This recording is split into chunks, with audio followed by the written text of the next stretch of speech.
तरुणाने तणावातून स्वतःच्या घरात गळफास घेऊन आत्महत्या केल्याची घटना शहरातील सुप्रीम कॉलनी येथे आज शनिवारी 3 फेब्रुवारी रोजी सकाळी 8 वाजता उघडकीस आली। या प्रकरणी MIDC पोलीस स्टेशनला मृत्यूची नोंद दाखल करण्यात आली आहे।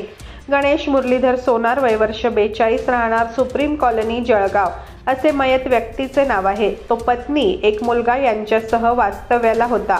त्याच्या मुलीचे लग्नही झालेले आहे। तो कोटिंग काम करून परिवाराचा उदरनिर्वाह करीत होता। दरम्यान शुक्रवारी रात्री झोपल्यानंतर कधीतरी मध्यरात्री त्याने छताला गळफास घेऊन आत्महत्या केली। सकाळी कुटुंबियांच्या लक्षात आल्यानंतर त्यांनी एकच आक्रोश केला। नातेवाईकांनी त्याला शासकीय वैद्यकीय महाविद्यालय व रुग्णालयात उपचारासाठी दाखल केले असता तेथे वैद्यकीय अधिकारी डॉक्टर निरंजन देशमुख यांनी त्यास मयत घोषित केले। MIDC पोलीस स्टेशनला माहिती मिळताच त्यांनी घटनास्थळी धाव घेऊन माहिती जाणून घेतली। या प्रकरणी MIDC पोलीस स्टेशनला अकस्मात मृत्यूची नोंद करण्यात आली आहे।